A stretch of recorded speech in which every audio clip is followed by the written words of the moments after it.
munaasabadan oo ka dhacday xarunta gaadiidka ciidamada Booliska Somaliland ayaa ahayd mid uu ku daahfurayay Taliyaha ciidamada Booliska Somaliland gaadiid aad u tiro badan oo ay soo iibsadeen ciidamada booliska oo dhammaa 51 gaadhi oo loogu talagalay in ay ka shaqeeyaan ammaanka iyo nabadgelyada guud ee dalka waxaana munaasabadan goobjoog ka ahaa taliye ku-xigeenka ciidanka booliska iyo hoggaanada kala duwan ee ciidamada Booliska Somaliland waxaana uu taliyaha ciidanka booliska halkaasi ku daahfuray gaadiidkan cusub ay xukuumadda Somaliland oo hogaaminayo madaxweyne Muuse Bixi Cabdi ay usoo iibisay ciidamada Booliska Somaliland ugu horreyn waxa halkaasi ka hadlay hoggaanka gaadiidka ciidamada Booliska Somaliland waxa weeye gaadiid loo iibiyay oo xukuumadda Somaliland ay u iibisay ciidanka booliska sidoo kale waxa isaguna halkaasi ka hadlay taliye ku-xigeenka ciidamada Booliska Somaliland sareeyo guuto Maxamed Cabdi Xasan Mire waxana uu yiri qaranka madaxweynaha Muuse Bixi hogaamiyo ayaa mahad leh ugu deeqay u soo iibiyay gaadiidka quruxda badan ee arkaysan ciidanka Booliiska marka saddexaad taliyaha ciidanka Booliiska Maxamed Aadan Saqadhi oo fikirkiisa iyo siyaasaddiisa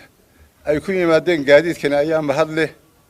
gabagabadii waxa halkaasi ka hadlay taliyaha guud ee ciidamada Booliska Somaliland Maxamed Aadan Saqadhi dabagale isla markaasina daahfuray gaadiidkan cusub ee loo soo iibiyay ciidamada Booliska Somaliland taliyaha waxa kale uu ka hadlay gaadiidkan iyo waxyaabaha ay qaban doonaan mar labaad waxaan u mahadnaqayaa runtii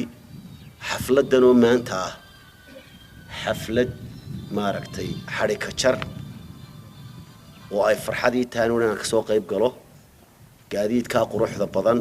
ee hareerahayga iyo horteyda yaala ciidanka booliska loo iibiyay tiradoodu dhantaa imika inta halkan joogta 51 gaadhi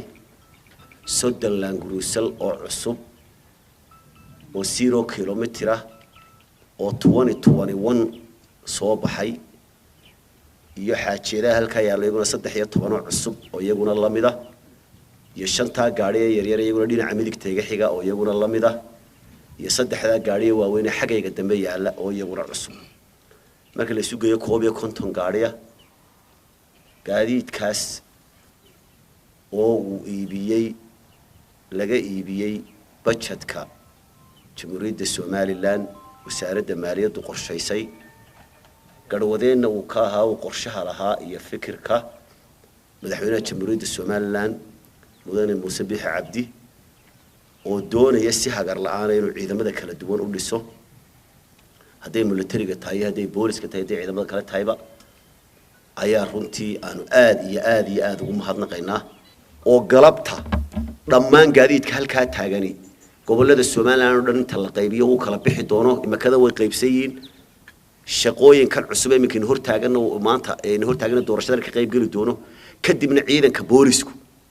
hanti uu leeyahay ku sii shaqeysto qayb wal iyo saldhig waliba gobolada ay noqon doonaan qolada qaybaha waxaan u sheegayay qolada saldhigyada in badan baa la haydan gawaadhi la'aan baan haysiyo waan dhurtinayna gaadiidka cusub baa qayb wal oo Somaliland kamid ah daraf ilaa daraf gaadiidkaas uu tagayaa waxa weeyaan gaadiidka ilaashada gacanta ku haya insha Allah waanu ku ciil bixi doonaa shaqooyinkeena aynu mado haynayna ku qaban doonaa waxaan ugu dambeyn u maaragtay ku celinayaa haddii maaragtay naloo dadaalay oo gaadiidkan iyo ku sanadkii hore uu joognana ilaa 50 gaadhi baa la iibiyay maantana ilaa intaas ayaa muuqata waxaan insha Allah anaguna ballan qaadi doonaa oo mar labaad ku celinaya oo booliska aanu afkii booliska ku hadlaya aan ka rabaa inay isbedel weyn oo muuqda sameeyaan qodobkan dagaalka inaan ka raahdo doorashadii oo 31 May inoo dhacaysa oo tii baarlamaanka iyo tii golaha deegaanka ah oo inagoo doorasho waayar ku amaanta ay tahay laba isku sidkan oo aan hore inoo soo marin aan filayo inaynu wixii aynu naqaanay wax ka badan oo ka bedelanay aanay jirin waxaan ciidanka booliska farayaa inay ammaanka inagoo heegan ku jira ayaamahanba adkeeyaan cadawgu maaragtay weyna yaqaana inaynu dad isku duubanahay maanta oo kale ciroole iyo caruur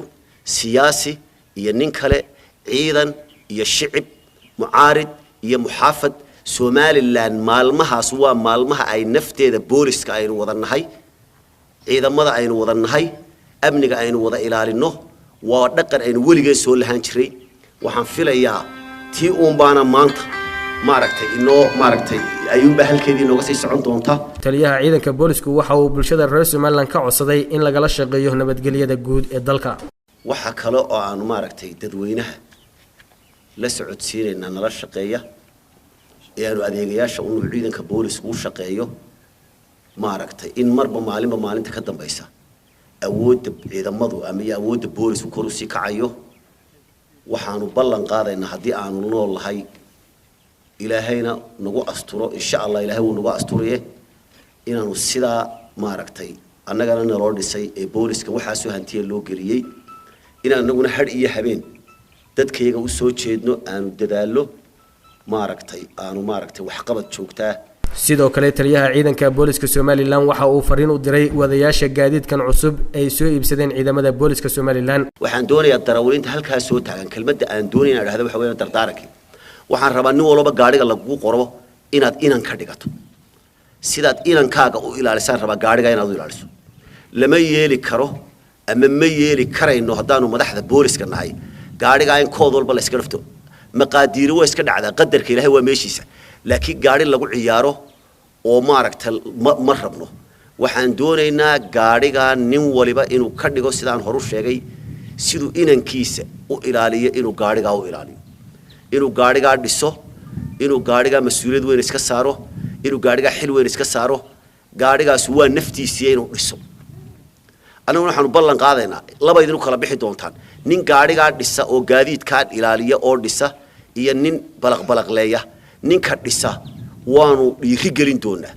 kor baanu u qaadi doonaa ka balaqleeyana talaabaanu ka qaadi doonaa ma yeelina gaadiidka in lagu ciyaaro. ogaanka gaadiidka waxaan faraya oo aan ku adkaynaya qaybaha waxaan faraya oo aan ku adkaynaya saldhigyada waxaan faraya oo aan ku adkaynaya cid kasta oo gaadhigaas saldhig kasta iyo qayb kasta uu tago waxaan doonayaa gaadhiga darawalka lagu qoray lagama bedeli karo darawalkaasa wadaya isaga lala xisaabtamaya ma doonayna lugtana kolba ninku qaadin noqdo gawaadhidu gaadhigaas waa gaadhi cusub warshadii baa imika soo saartay gaadiidka 2021 bay soo baxeen mid walba shiraaqiisa xidhay mid walba halka markabka laga soo dejiyay inta berberay soo socday mid gaadhiga waxaan rabnaa inaan darawal qura laga xisaabtamo hadduu dhintana darawal kale lagu qoro markaas uu gaadiid noqonaya kaasa laga xisaabtamaya kaasina ku dhiiri gelinayna. Cabduqaadir Cabdullaahi Nuur, telefishinka qaranka Somaliland, Hargeysa.